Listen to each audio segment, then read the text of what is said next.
You know, have you ever judged a tool not really on what it does, but on how it feels? There's this kind of subtle bias we all have that suggests if something is fun or easy to get into, it can't possibly be for serious work. Well, today, we're going to tear that idea apart, the seriousness trap. So let's kick things off with the question that really frames this whole thing. When we ask, is this tool serious? That question says way more about us than it does about the tool.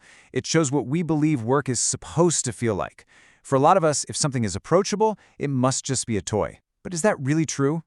So you've basically got these two competing philosophies. On one side, there's that traditional serious view. The idea that tools are supposed to be a little stern, maybe even intimidating and complex. The belief is that power and difficulty are basically the same thing. But then you've got this other view, an alternative that says no, the best tools are playful, they're approachable, and they are crystal clear. And this alternative philosophy, it's not just about good vibes. It's actually built on a totally different set of values, one that cares way more about momentum than it does about ceremony. Okay, so this is super important. We have to understand this word, approachable. It's not the same as simplistic, not at all. Being approachable means a tool is designed to show beginners a clear path forward. It lets small teams get moving and build momentum fast, before all that self-doubt and complexity creep in. It's about empowerment, not a lack of power. And this quote, man, it just hits the nail on the head. The point was never about winning some abstract, technical benchmark. The real goal was incredibly practical, to keep you, the person building something, moving forward. Because when you're trying to create something out of thin air, that forward motion, that's everything. This really gets to the kind of rebellious heart of this whole philosophy. It was like this little movement that tapped you on the shoulder and asked this radical question. Hey, what if clarity and joy weren't just fluffy distractions? What if they were actually core features that made our work better and more sustainable?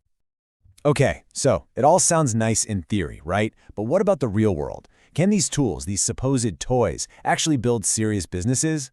Well, that brings us to the billion-dollar toys and how this whole philosophy actually became a business reality.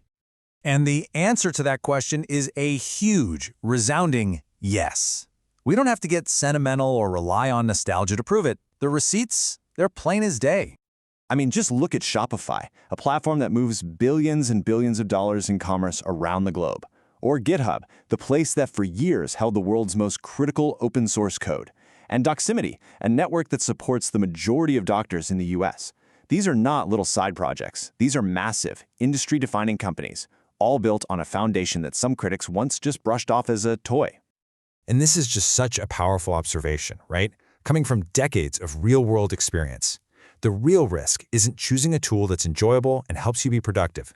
The real risk is choosing complexity just for the sake of it, getting so lost in being serious that you forget about the actual work you're supposed to be doing. All right, so let's zoom out for a second, because this whole myth of seriousness, it's not just about software. It's a cultural pattern that plays out in pretty much every single field. Think about it. The serious political candidate, the one with the thickest policy binders, doesn't always win the election. The serious artist, the one who's technically brilliant but kind of emotionally distant, doesn't always find an audience for their work. And the serious startup with the most complicated, over-engineered tech stack, they don't always find product-market fit. And to bring it right back home to our world, the serious, start-from-scratch rewrite of a system doesn't always fix the actual underlying business problem. So here's the big takeaway. Culture, and business for that matter, doesn't have some built-in reward system for just being serious. It rewards what resonates with people, what's clear, and what's human. It rewards the stuff that actually connects. Which brings us to our final section here, because this isn't just a history lesson. These values, clarity, approachability, even joy, are arguably more critical right now than they've ever been before. I mean, just think about how these values become our anchors for the future. As AI starts writing more and more of our code, human readability becomes absolutely essential for us to understand and debug it. As our software products start living for decades, maintainability is literally the key to survival. And as burnout becomes the default setting for so many of us, joy stops being a luxury. It becomes a core part of doing sustainable, long-term work. So, maybe this whole time we've been asking the wrong question. Maybe it was never about whether a tool is serious. The better question, the real question, is whether it's meaningful. Does it help us do meaningful work? Does it help us connect with our teams and build things that actually last? And that's the final thought I really want to leave you with today. In a future that's being shaped by both incredible artificial intelligence and the very real threat of human burnout, what is the real value we should be demanding from our tools? What's going to truly matter in the end?